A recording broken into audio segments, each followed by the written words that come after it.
नमस्कार. पारंपरिक स्वाद या माझ्या चॅनलवर तुमचं खूप खूप स्वागत आहे. आज जो पदार्थ मी तुम्हाला शिकवणार आहे तो म्हणजे पनीर पराठा. पनीर पराठा करायला अत्यंत सोपा आहे, चविष्ट आहे, पौष्टिक आहे, खुसखुशीत पण होतो आणि तो पूर्ण इट्स अ मील. म्हणजे तुम्ही तो नाश्त्यासाठी खाऊ शकता, लंचसाठी खाऊ शकता किंवा रात्रीच्या जेवणासाठी पण खाऊ शकतो.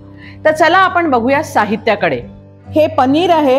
हे पनीर हे फ्रेश आहे, सॉफ्ट आहे आणि क्रीमी आहे आणि हे 250 ग्राम घेतलेलं आहे आणि हे मी किसून घेतलेलं आहे. त्याच्यानंतर दुसरं इम्पॉर्टंट इन्ग्रेडियंट आहे तो म्हणजे आटा आहे. आपला नेहमीचाच आटा, मी आशीर्वाद आटा वापरलेला आहे. हे मी जे कणिक मळलं आहे ना त्याच्यामध्ये हे घट्ट पण असता कामा नये, सैल पण असता कामा नये, हे मीडियम असायला पाहिजे. आता बघा मी ही जर बोट घातलं तर हे आत जात आहे, इतकं ते सॉफ्ट असलं पाहिजे. त्याच्यानंतर आपल्याला लागणार आहे चवीसाठी मीठ. त्याच्यानंतर मी 2 मिरच्या सीड सकट मी चिरून बारीक घेतलेल्या आहेत. भरपूरशी कोथिंबीर घेतलेली आहे. 1 फ्लॅट टीस्पून मी लाल मिरचीची पावडर घेतलेली आहे. धण्याची पावडर अर्ध्यापेक्षा थोडी जास्त. जिरा पावडर पण मी पाऊण घेतली आहे आणि हा रोजचा आपल्या वापरायचा गरम मसाला आहे. आता अजून एक मी तुम्हाला सांगू इच्छिते की इथे काही लोकांना पनीरची टेस्ट किंवा फ्लेवर जास्त आवडतो.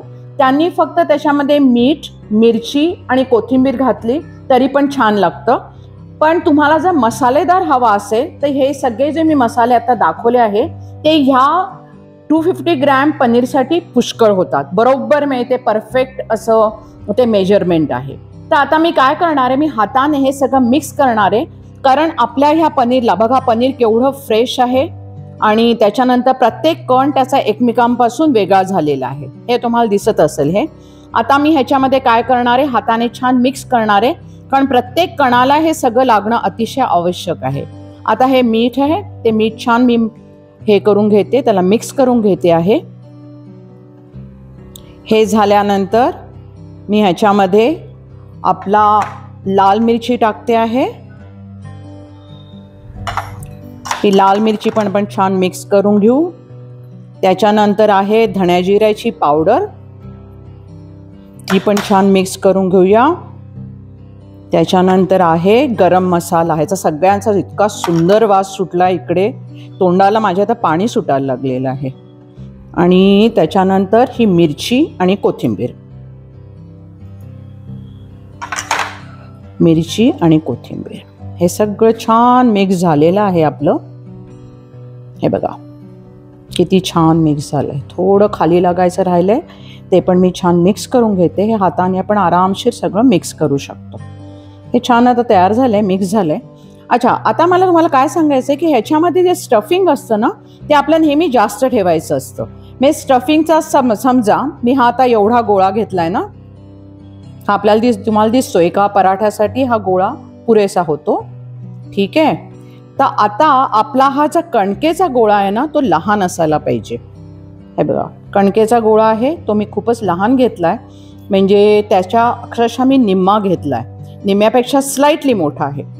आणि ह्याला माझा कोथिंबीरीचा हात लागला तर काहीच हरकत नाही, कारण त्याचा फ्लेवर वाढतो. आता मी जेव्हा हा पराठा करताना तुम्हाला दाखवीनच, पण पराठा करताना एक काळजी घ्यायची असते की हा पराठा जो आहे तो छान तुम्हाला पातळ छान लाटून घ्यायचा. म्हणजे जसं तुम्हाला जाड आवडत तर जाड लाटा, पण मी साधारणपणे मध्यम लाटते. आणि ह्याचा जो हे सारण आहे ना ते शेवटच्या त्याच्या इव्हन कडामध्ये पण जायला पाहिजे, ती तुम्हाला काळजी घ्यायला लागेल.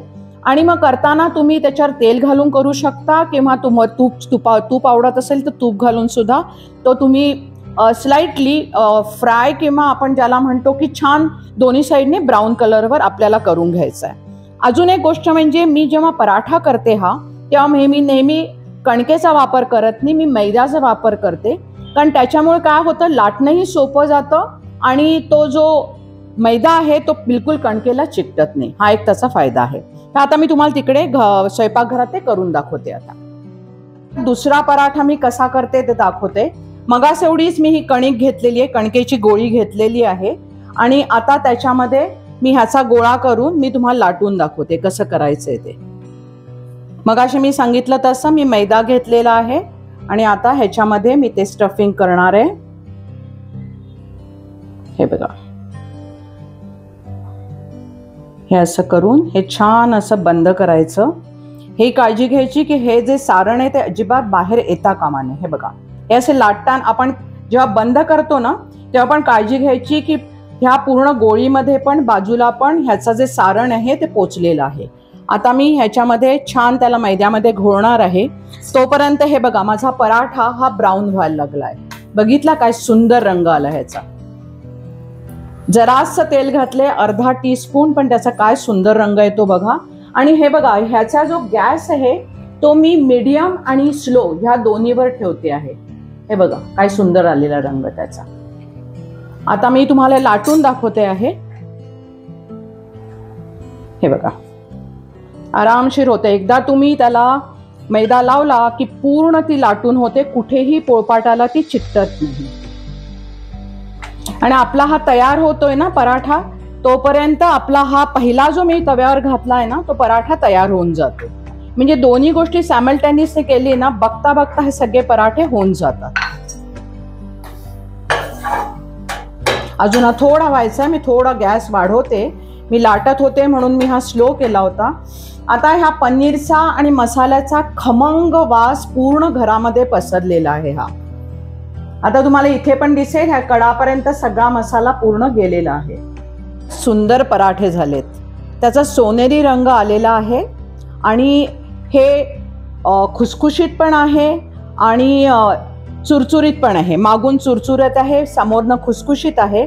आणि त्याच्याबरोबर अमूल बटर आणि आंब्याचं लोणचं, इतका कमालीचा चविष्ट पदार्थ लागणार आहे. त्या माझ्या पारंपरिक स्वाद ह्या चॅनलला तुम्ही सबस्क्राईब करा, लाईक करा. अजून नवे नवे पदार्थ घेऊन मी तुमच्या भेटीला येणार आहे. तर तोपर्यंत नमस्कार, धन्यवाद.